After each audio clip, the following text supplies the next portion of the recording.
doing. I labeled this stepping into who you already are. And I think it's really important to just really soak in this message tonight, because I can't teach you how to do all your IPAs, show up for your business that you own, lead in your mindset, lead as a leader, do all the things that it takes to be a business owner without teaching you a foundation to build on. And without not only teaching you a foundation to build on, but where that foundation comes from as a human that's been through each step of the journey, just like you guys are going through.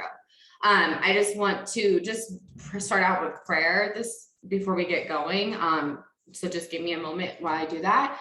Dear Heavenly Father, I just ask that you just give me the right words to speak. And thank you for allowing Megan to come on as well and speak with us and to just share our words and wisdom. I ask that you give us the right words to speak over these women and help everyone that's on the Zoom get something out of it that they need to hear. I ask that you just give them a fresh anointing, a fresh vision, a fresh clarity, and a fresh hunger within, Father, because everything that you've designed them for is already in them. Just scratching the surface isn't getting refined. I thank you for each season of growth and awareness and love and grace and grit. And in Jesus' name, amen. Okay. Thank you guys for letting me do that. So I'm wanting to talk about the seasons. And I think the biggest thing is understanding how worthy and capable and called. You hear me say those three things quite a bit. And I think when I say these things, sometimes they don't hold a lot of weight. But I want you to understand you are worthy, you're capable, and you're called. And everything that you desire and everything that you are focused on, everything that you're trying to grow within yourself is already in you.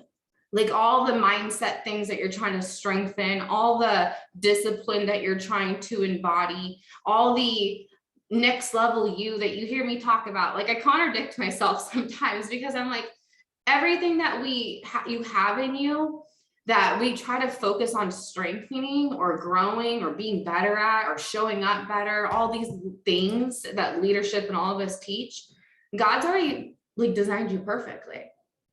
He's already given you every single tool that you need to have the life of your dreams, to have the mindset that doesn't make it a battlefield every time you wake up, to stop comparing your journey to someone else's, to lead as who you've been created to be.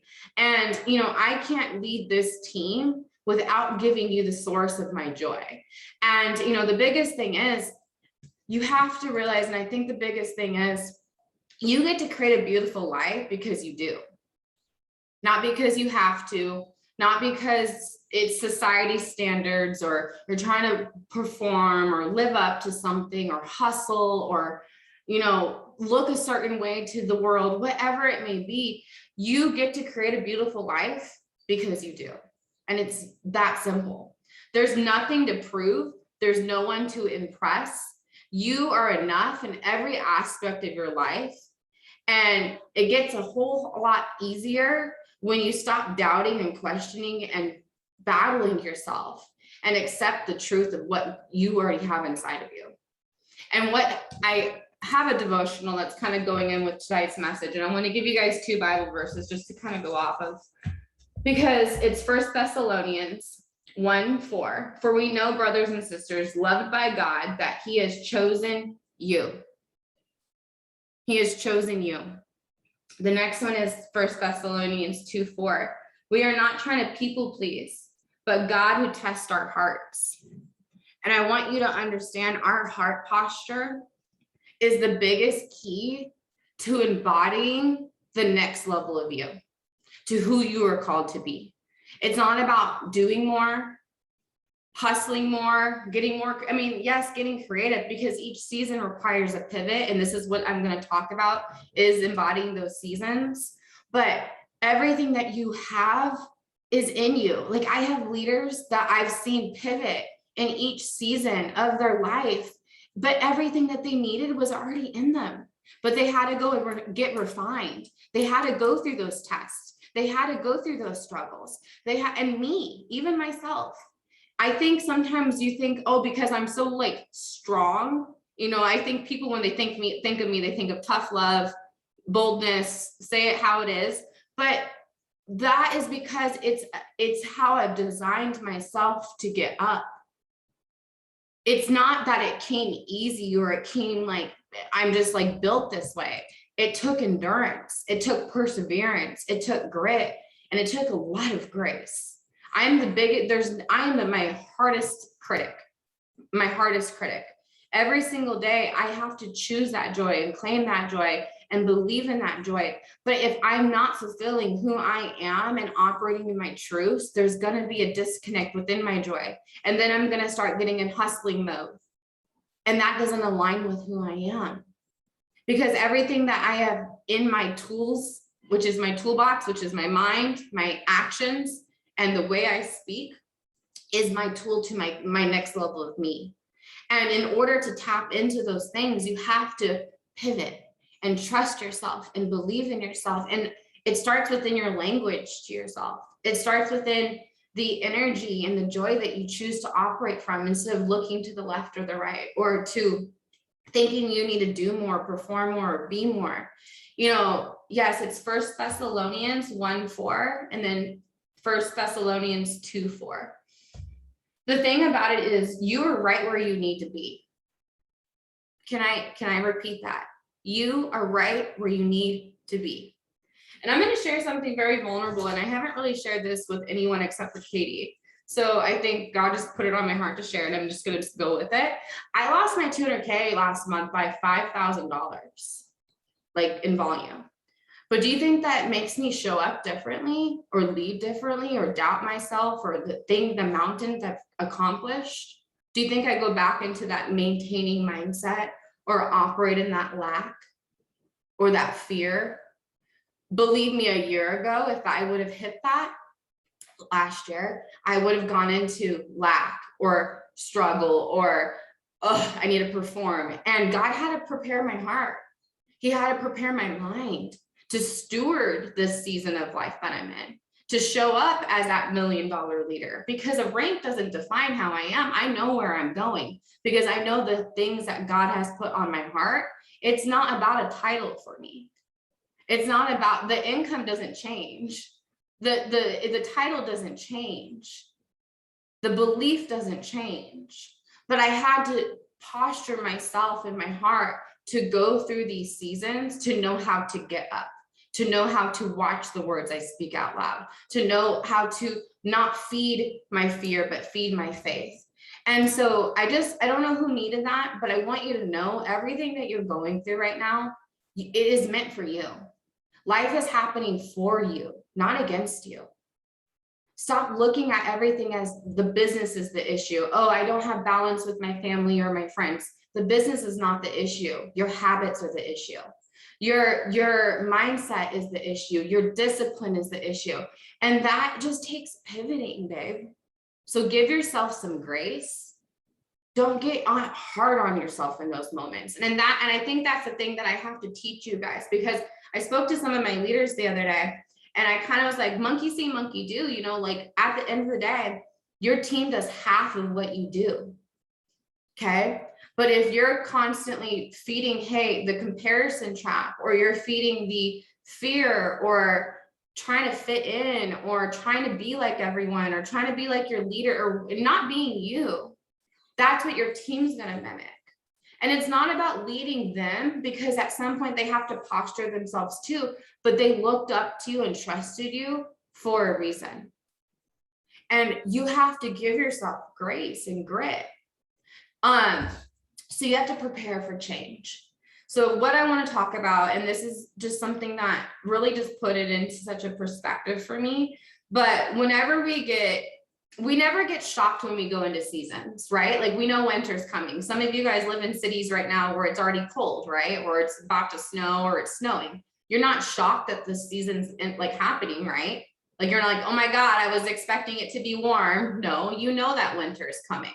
So you know to prepare for it, correct?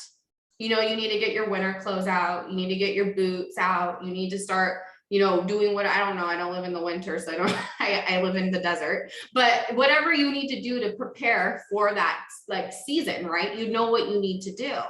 So how come it's different when it comes to entering next seasons of your life? You have to prepare yourself.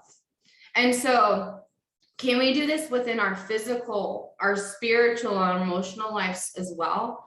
Because we can't just go into being like, oh, I'm in a season, but it shouldn't be a shock. Every season brings new levels of growth within me. Every new season brings new levels of pivots in me. Every new season brings that next level of tools that I needed that was already in me. And it just got refined because of that pressure that I had to grow through to get to. Hear that out. Grow through to get to. Okay?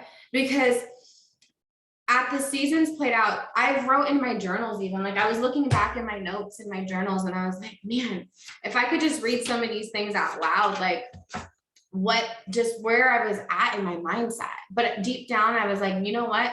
It starts with me. Like but it all starts with me. As I rearrange my life, my expectations and my standards. Like these are just little things I write to myself.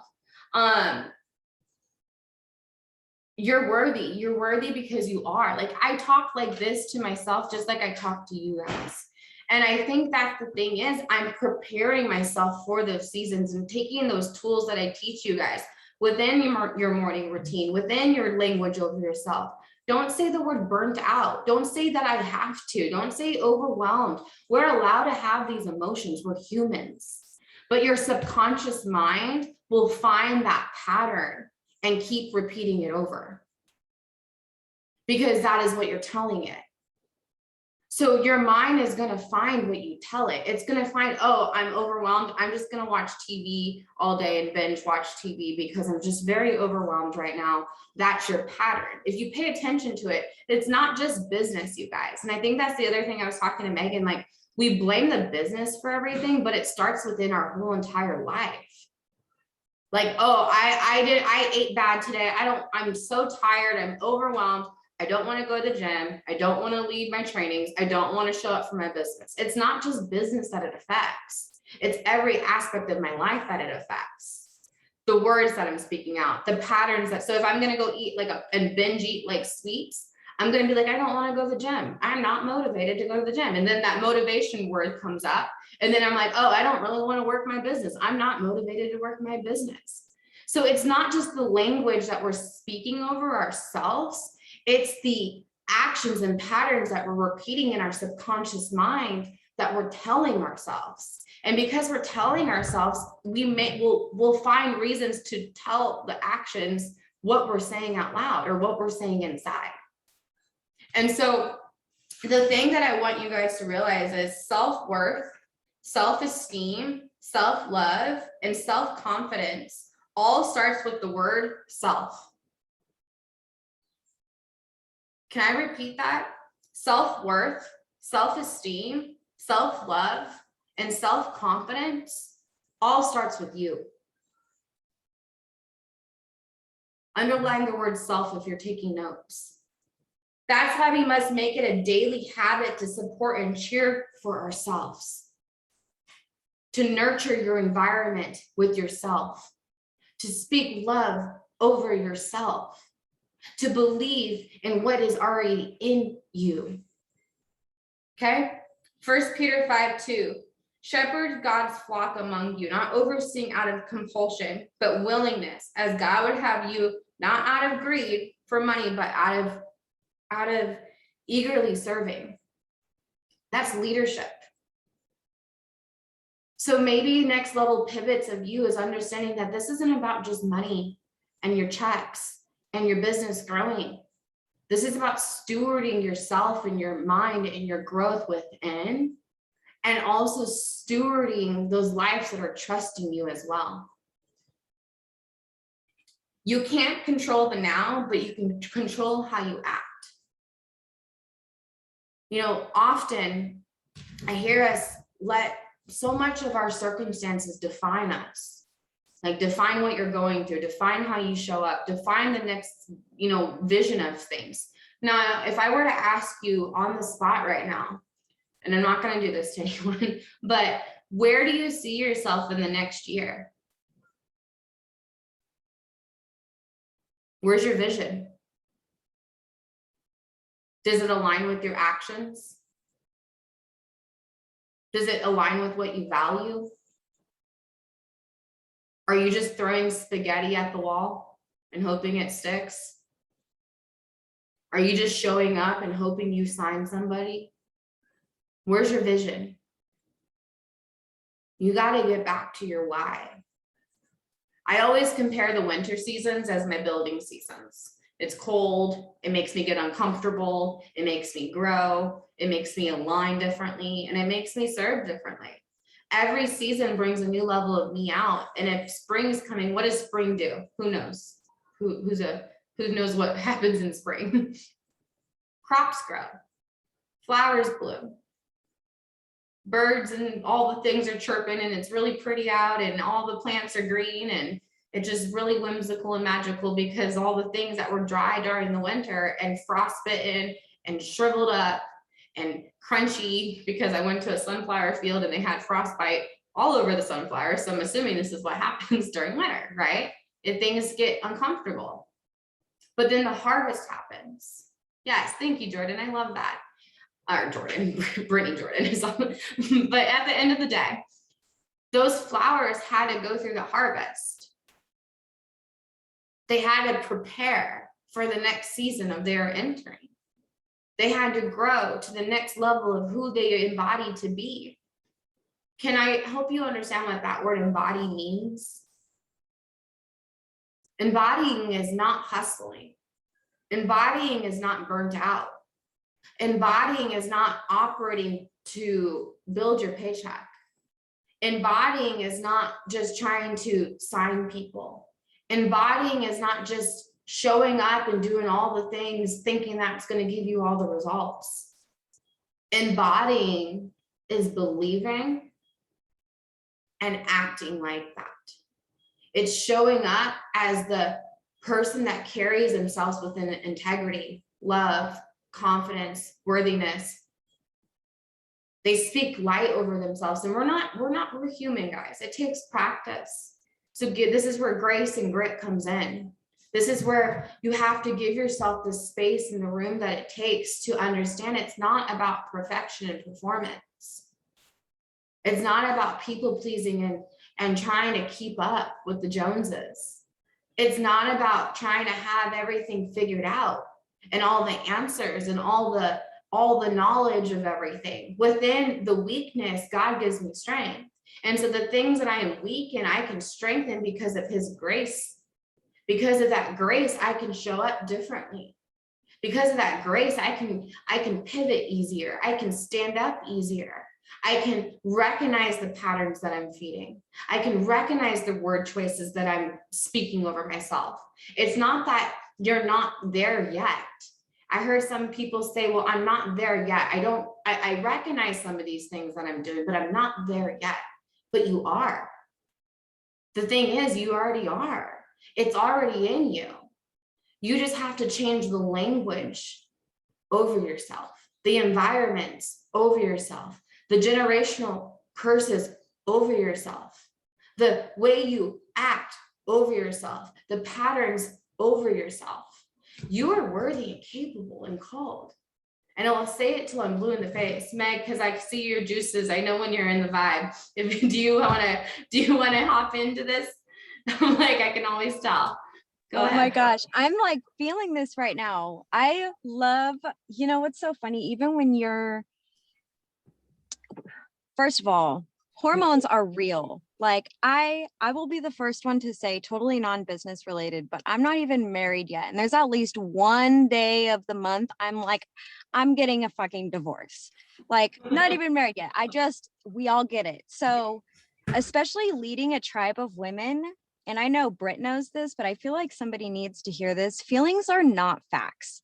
And especially when we're hormonal, that is my time that the enemy creeps up the most and is like, you're too tired, or, just go lay down, you're cramping. And it's always the day that I have so much that I want to accomplish. And it's usually the day that I build up all the things and I'm excited the day before, and then I wake up and I'm not feeling it. I have to give myself that grace. And to be honest, I'm a little harder on myself, and I'm not like, oh, you have cramps, go take a break, go calm down. I'm like, okay, Megan, push through this. You have tasks to do on your to-do list, get them done first, and then go chill. And the best part is that when I hold myself to that accountability, and it's taken a long time, y'all, like I will still bitch and complain every single time that time of the month comes, because in my mind, I'm like, I'm a failure. I have no idea what I'm doing. I have no energy to do this. My creative juices just aren't flowing. And it's like, what's the truth? And I love that Britt brought up so many amazing things. Like I was here taking notes, and like I'm here to lead with her. And I want this to be a prime example that you should always be a student. Like whether you're a top leader leading a training or you're brand new, no one knows everything. We all still pull from each other. Look at Brittany's over here having hot flashes. So I want to talk about belief tonight. This is something that I have gotten heavy into my team with, and I think it's the bread and butter of this business. But I think that there's a lot of like rah, rah, rah, and chanting about belief. And don't get me wrong, I ams are amazing, but I ams come in handy the most for me when I am having one of those period days. And the enemy is literally trying to tell me everything opposite of what I truly know to my core, that's when I whip my toolbox open and I'm like, I am capable of doing this. I was called to get this done. I have purpose. And we all need a little kick in the butt sometimes, but some of you, because I've been there, the enemy has just taken you down a hole that's dragged out for way too long. And you've been in a place of limitations, and they feel real. They feel real. I get that. You may wake up with anxiety. You may wake up not feeling like you know what to do or what to say. And you may be thinking like, why even try? I may fail. But girlfriend, if you're going to say, what if I fail? You have to think of the other. What if I succeed? You can't just focus on one without understanding that there's two choices we have here. Keep going or give up. Those two choices will always be on the table. No matter how successful you become, the choice to give up will always be there. And even if you haven't seen success yet, you've still made the decision to keep going. So I'm proud of you for that. First of all, that is huge, but let's take it a step up. We're not going to rah, rah, rah and chant here tonight. We want to give you guys some tangible things. And if belief is the bread and butter of this business, why people get up and fight through the enemy's lies and decide to push through and not give up is because the belief that we build. But how the heck do you build belief? I'm sure you guys have heard it millions of times, self-development, make sure you surround yourself by people who have what you want and don't take life advice from people who don't have the life you want. We've heard it, right? And we always say, don't just be a Pinterest quote, live it. But for me, understanding leadership meant being able to believe in someone where they're at and not where I necessarily can see them going. And I think that's the beauty of leadership is you have that vision. You have somebody hop in your inbox and you're like, wow, this is my dream team girl. She has everything I want. She's consistent. She's beautiful. We click. She's got a huge why. And then she comes in and she lacks that belief. You see her as the whole package and you're just stuck there scratching your head like, was it me? Was it something I said? Was it something that I lacked? And this is where belief comes in. I wrote these 3 things down and you guys may not agree with this. I feel like everybody's different. But if I look back on where my mindset has transformed through this business, when I came in, I was in 100% hustle mode. And to be honest with you, I would not change a thing because when you're in hustle mode, you have that whatever it takes mindset to start building that foundation. And I'm not here to say like go into hustle mode because hustle mode for me isn't everybody's mode. But I wanted change more than I wanted anything. I wanted this business to work more than I wanted to breathe, literally, because I felt like I was drowning without it. So I might as well give it a try. Some of you guys haven't built up that belief system yet because you haven't fallen or failed enough times. And that's where belief is grown, is not when we avoid the struggle, but when we go through it and we fall down and we get back up and we build that belief stronger and stronger. It's not found in the self-development aisle of Booksmart, or I don't even know what a book place is called. Booksmart. Whatever. You guys get what I'm trying to say. I get all my books from the thrift store.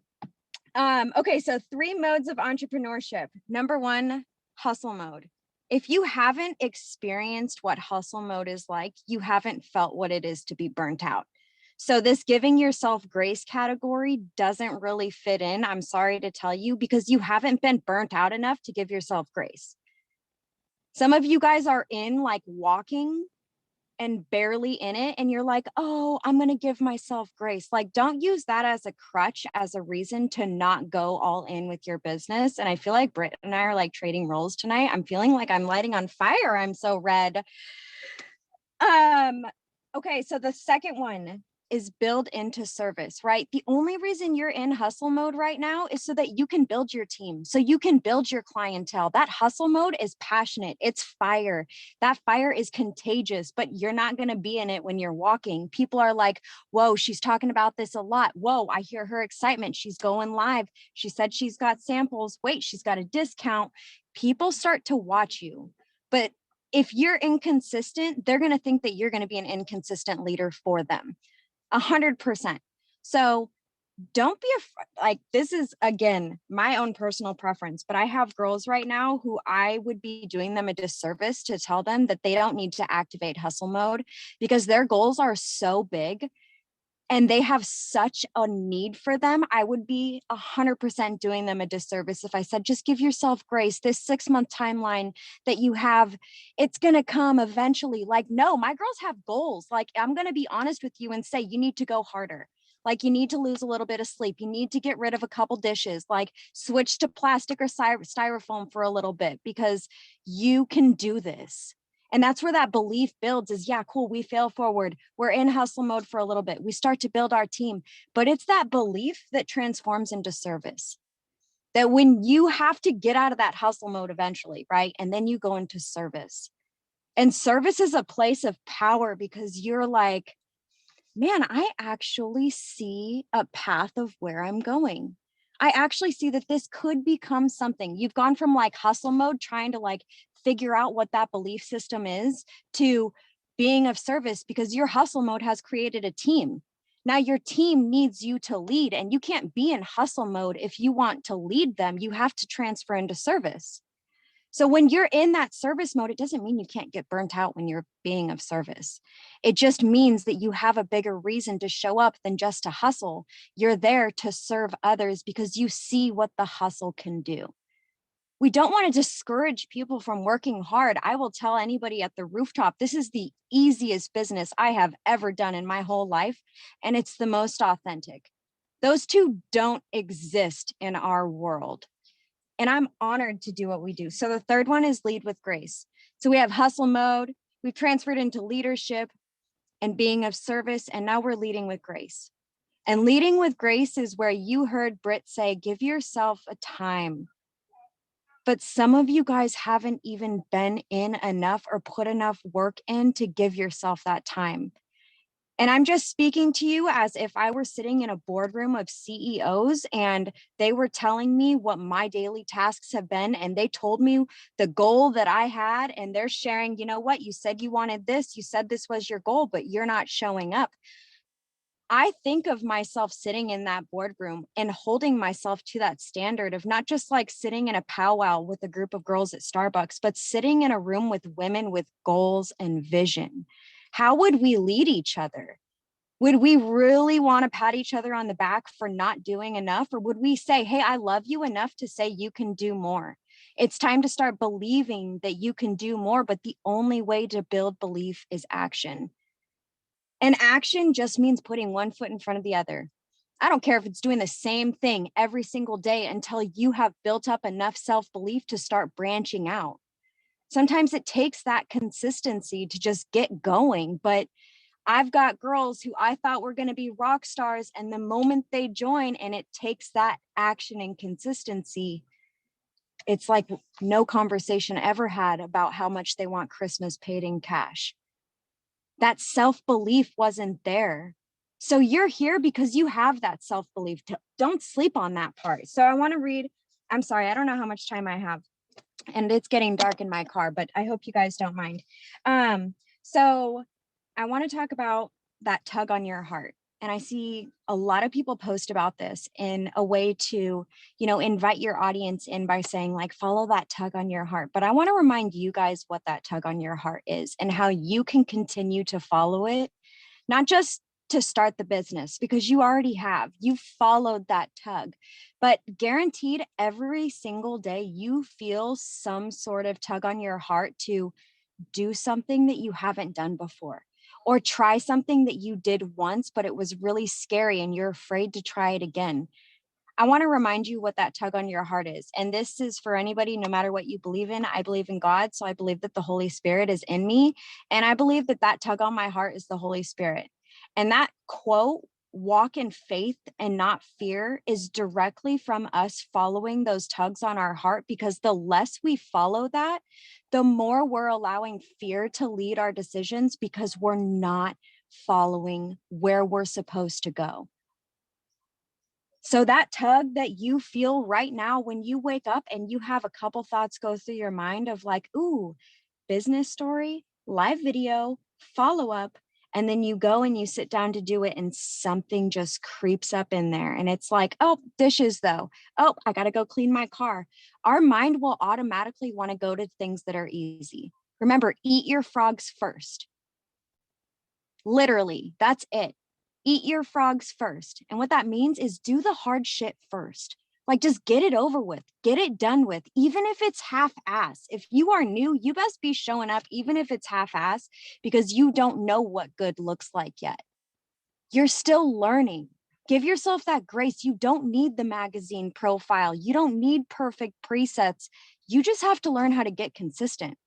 And then you start to grow those pillars within you, that self-belief. But that self-belief has to be built by action.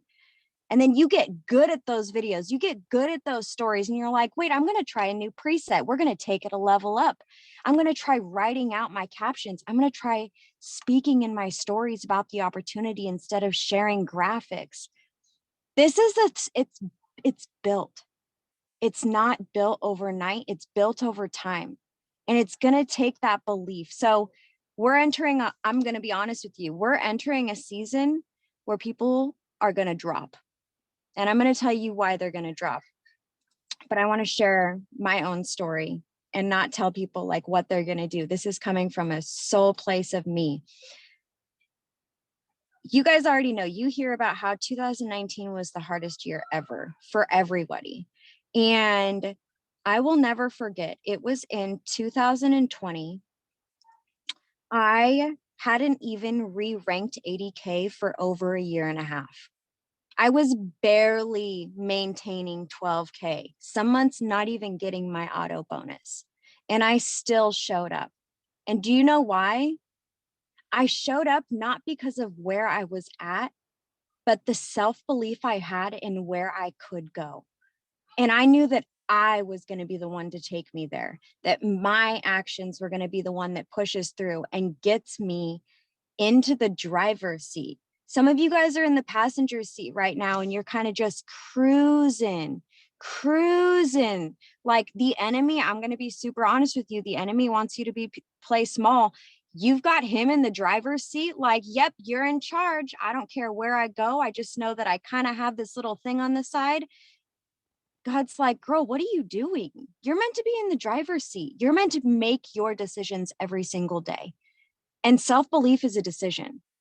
So take that power back and own who you are by building that self-belief. It's only built through action. And I feel like that's such a broken record. But okay, one last thing I want to talk about. I want to share with you guys how powerful self-belief is. And this is like not a very inspiring story. I'm going to be super honest with you. It's something that I'm totally still working through, but I feel like it's a semi-good analogy. So we're just going to go with it. So For almost a year and a half, I did these 8-hour drives every other weekend where I would drive from one place to another. It took me about 8 hours, and I would stay in that place for 2 days and then drive back another 8 hours. I knew it was going to be consistent. There were no taking breaks. There was no not doing it. It was a necessity. I had to, right? So every single Thursday would come up. I knew I had to do this thing that I was not happy about because I was burnt out. I was tired. I was honestly starting to build up a little bit of anxiety around driving. That Thursday would come and the anxiety would already kick in, starting to think about driving. I wasn't even driving and I would start to get anxious about it. And then about a year in, I started to get really anxious when I'd go over this certain part of the mountain. And it was because I had started to build up the belief system that, what if I lost control of this car? It was a completely irrational belief system because I know that I'm in full control, but it felt so real that my palms would get sweaty and I could literally feel my feet tingling and my heart start to jump out of my chest. That one day my mind got such the best of me that I thought that there was something wrong with me when I was driving because my heart was bumping out of its chest. So I pulled over and I called 911, and they came and they were like, "Ma'am, we just think you're having a panic attack." They had to escort me to this nearest gas station. And that was the first time I actually got to see how powerful our mind really is. This isn't something about anxiety or depression. Like, that is a mental thing. It's either a chemical imbalance or a fear that's being heightened. And for me, it was a fear that I had heightened. And I want to share this with you guys because feelings aren't facts. We need to remember that. And even to this day, my drives are only 2 hours now, not 8 hours. I still do the same drive. It's still necessity. There's no way getting out of it. But doing this has taught me so much about what I need to do with the business in regards to holding myself to that accountability that I'm going to get anxious about things. That doesn't mean I can't do it. Secondly, anxiety may build up when we start to get uncomfortable doing things that we don't want to do. It doesn't mean we don't do them. Thirdly, it gets better and you get to recreate your life. And I will tell you that the greatest blessing that I've gotten from this business is the freedom. Because when I was doing those drives, it was because I wanted to move and raise my son in the mountains, but his father wouldn't come see him. He wouldn't meet me halfway. So the only way my son would see his dad is if I drove him down there. And it's this freedom that this business has given me to leave on a Thursday and come back on a Tuesday, to maybe stay a little longer or come back earlier. We deserve this level of freedom, but I'm going to tell you, it's not easy. You're going to face things in and out of this business that are going to push you mentally to a level that you feel like you can't handle. But I want to remind you that you've overcome every single thing that has been an obstacle in your way up until now, and you will continue to do that. But you just have to believe that you will, and it will happen. Now, when I drive, my anxiety is completely gone. But it took so much mental work for me to get in the car already anxious and coach myself down and think about all of the great things that I'm good at. My affirmations aren't just something I say in the morning. There's something that gets me through hard times where I can literally rewire my brain to believe the things that I tell it. So in hard times, when you feel like giving up, when you feel stressed, when you feel anxious, don't run to distract yourself. Stick in it and say those affirmations, and that's where belief is built. So I love you guys. I'm so grateful. Meg, thank you so much. I think this for me, and it's something that I'm thankful that you said actually, because I'm always so like bold and direct. And I have layers to myself as well. And I think that's the thing, that it can't always come from me as your leader. Do you get what I'm saying? Like work, show up, do the things that it takes. Because I've been in each season, you guys have been, just like Megan's referring to as well. Like we all have started at the same starting line. Do you get what I'm saying? Like there's no difference in like my starting line versus your starting line, or my 4K line versus your 4K line. And I think the biggest thing is it all took, I know what I need to bring to the table in order to get to the destination of where I desire in that season of my life. And, you know, for me, I wanted to bring myself home within a certain amount of time. So I knew what it took in order to get there, because if it took X, Y, and Z showing up and it wasn't giving me the result, okay, so what do I need to pivot in? What do I need to shift in that?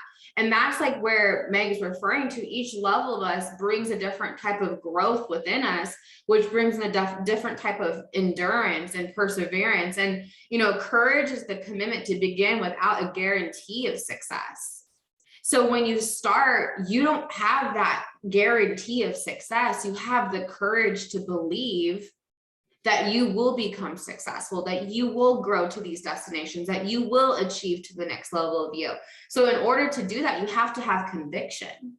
And conviction is something that's a part of your walk and your journey, because you'll be like, oh, maybe I should switch out this pattern for this pattern that will serve the future. Or maybe I should be more paying attention of this instead of this.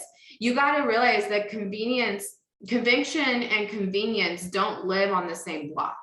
So when you're like in convenience and things are just easy and it's like, oh, you're settling, or you're just kind of coasting, like Meg's saying, you're just kind of taking cruise control on your life, at some point that means you're comfortable. And when you're comfortable, is it giving you that pivot that you need to get to the destination that you desire? And this is where that belief comes in, and that belief is what connects you to your vision, your clarity, your decision, how you show up is based off of the priorities of what you value. We all have the same 24 hours. No one has an extra amount of time or less amount of time. So don't tell me that you can't do this business. Don't tell me that your life has so much things going on behind the scenes that you can't find the time. We all will make time for what we are committed to, regardless of the outside noise, regardless of the outside circumstances. And when you're in a state of joy, you become a magnet even for more joy. And the thing about it is, what are you doing that's not giving you joy then? So if you were to have the things, I want you to ask some questions to yourself. I have them written down, but what makes your heart sing? So like, is it like, do you love music and dancing, and do you love baking? And I don't know, find the things that make you joyful and tap into those as part of your, like we talked, niching your brand, showing who you are. What would you do if you had the money that you desired and money was not an issue? If money was not an issue for you, how would you show up? How would you talk? What would the environments that you'd be around? What would you be listening to? What would you be watching? How would you be serving? So what can you do for long periods of time that don't cause you to get bored, tired, or frustrated? Because when you're tired, bored, and frustrated, it's because you're not operating within your joy. And when you're not operating within your joy, you're going to go to that subconscious pattern that causes you to get tired, frustrated, and overwhelmed or whatever. So what is your joy? I want you to underline this: prosperity. Because like Megan said, each level of us requires new levels of growth, new levels of willingness, new levels of hunger.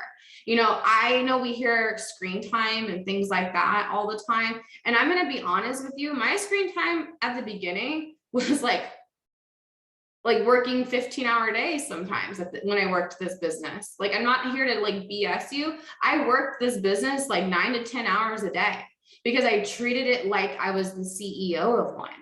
And I'm sorry, I don't know a CEO that runs a business that doesn't give their all. And to me, that was giving my all, because that is what I understood. And you know what? My family respected that, because I set that boundary. I set that tone. I'm not here to be like the normal fitting in 9 to 5 work ethic people. So they had to understand that requires a different level of me. And because they understood that, we have at any given moment now. Does that make sense? Because sometimes prosperity goes in hand. And if I would have let all the circumstances that would have held back a normal person to get in the way of my future self, I would have never shown up with that growth, willingness, and alignment within what my actions reflected to get to those goals that I had set for myself. Your mind has to arrive at the destination before your life ever will.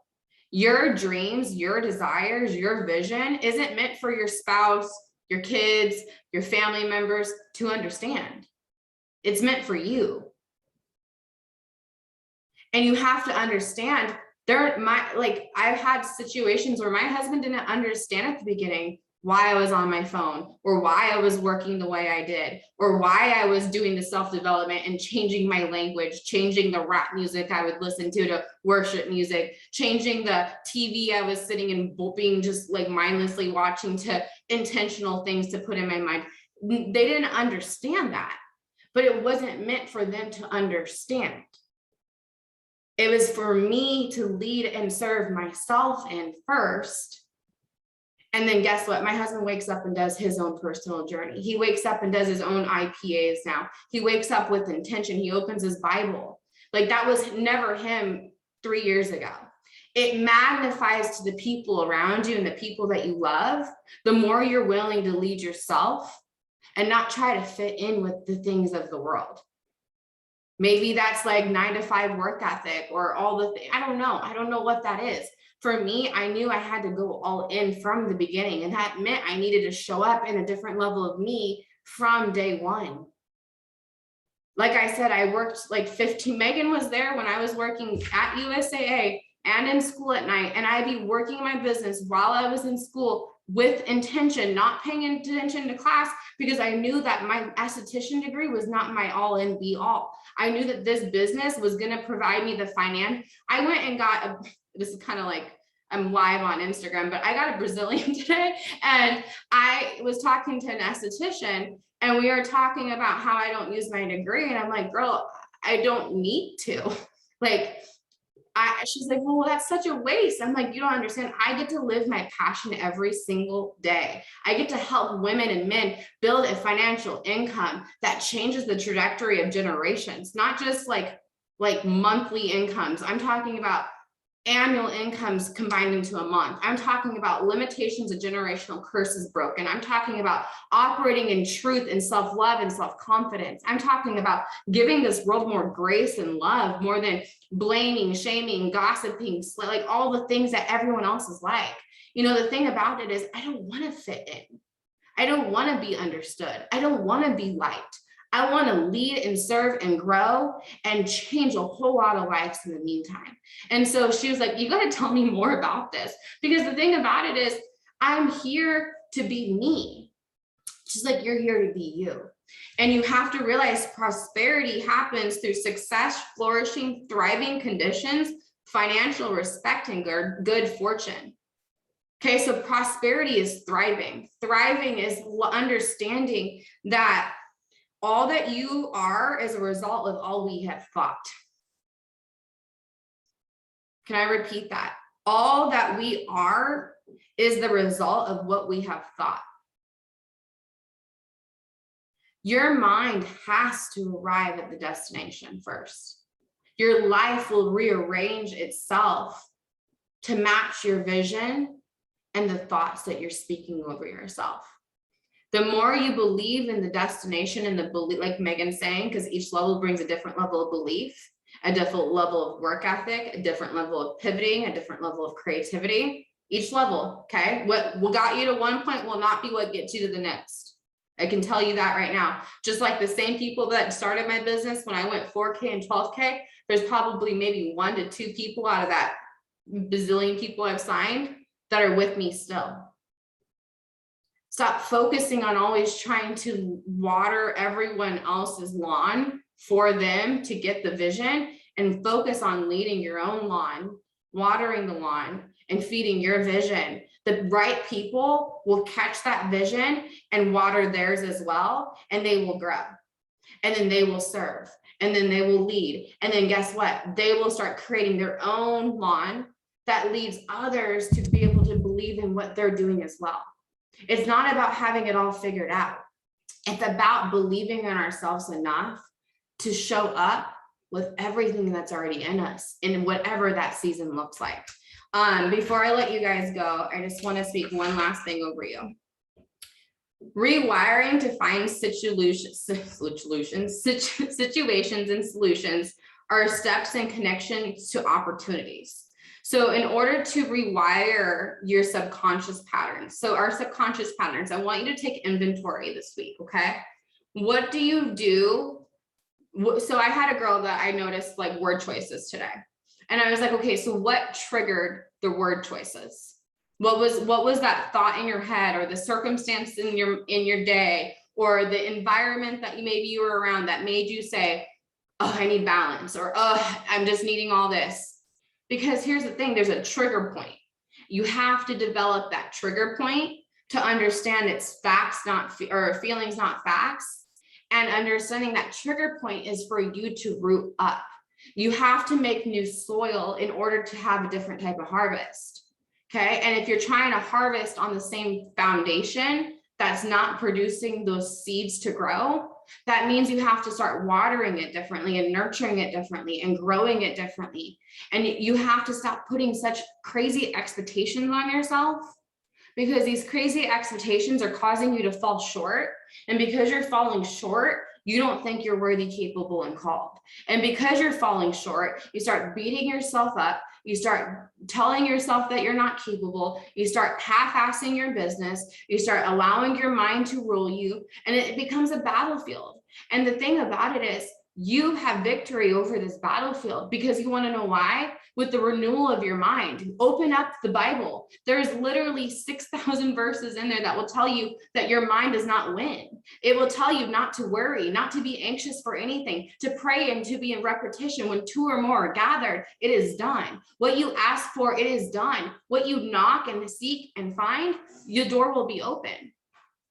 So at some point, you have to start truly operating and embodying that. Facts are not feelings. It's not that you're not there yet. It's that you're already in you. You just got to believe to start showing up as that. That's it. So let me just stop recording.